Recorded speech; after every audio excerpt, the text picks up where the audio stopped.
मैं मुझे ये कह रही थी कि जैसे कि कुछ गलत चीज़ें किसी ने की होती हैं मेरे साथ, मतलब फैमिली में या किसी और के साथ की होती हैं, और जब थोड़े टाइम बीत जाता है, वो टाइम बीत गया, उसके बाद सब कुछ नॉर्मल हो गया, बट वो जो कभी-कभी जब वो इंसान अच्छा कर रहा होता है मेरे साथ, वो बुरी बातें उसकी याद आती हैं, और फिर मेरा व्यवहार उस हिसाब से उनके लिए चेंज हो जाता है। हाँ, ये स्वाभाविक, ये सांसारिक व्यवहार है बच्चा।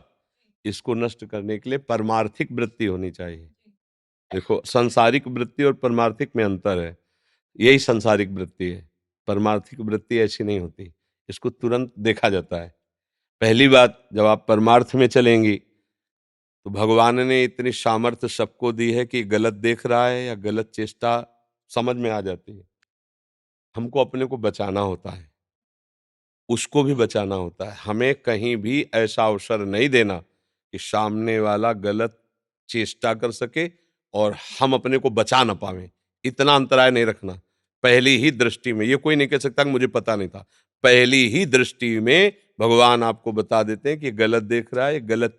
वैसे भी बच्चों को भी सिखाया जाता है, बैड टच, नहीं क्या कहते हैं? गलत छूना, गलत देखना।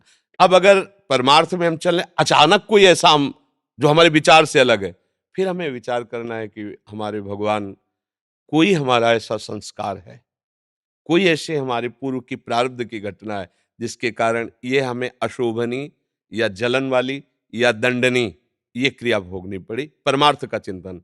अब हम इसका कभी संग नहीं करेंगे, इससे मिलेंगे नहीं, पर इसकी निंदा भी नहीं करेंगे, क्योंकि ये ही हमारे किसी कर्म का परिहार हुआ है। अगर हम विचार करके फिर उस पर कदम रखते हैं तो ये क्रियमाण है।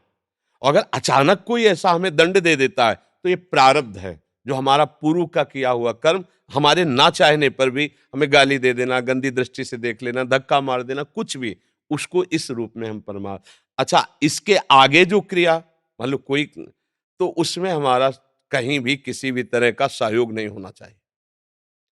हम ये आपको बिल्कुल लिखित दे सकते हैं कि यदि आप भगवान का आश्रय लिए हैं और आप नाम जप करते हैं, तो किसी की ताकत नहीं है कि आपके धर्म के विरुद्ध आपके साथ व्यवहार कर सके। ये, हम भी बच्चा ही थे, बच्चेपन से निकले, और सब जगह रुकना, बैठना, उठना, कहीं भी किसी की भी सामर्थ्य नहीं थी। ये हम देखा है, जंगल में अकेले, सांप बिच्छी सब, कहीं किसी, अब हम पद्मासन लगाए बैठे हैं, बगल से काला सांप निकल रहा, सेनपुर, बस निश्चय है कि अगर इसे काटना है तो तुम भाग लो, तुम्हें काटेगा ये नहीं तो दूसरा काटेगा, और नहीं काटना है तो ये ऊपर से निकल जाएगा, काटेगा नहीं। अब बंद के मंत्र जप रहे हो, धीरे से सामने से ऐसे गुजर के चल।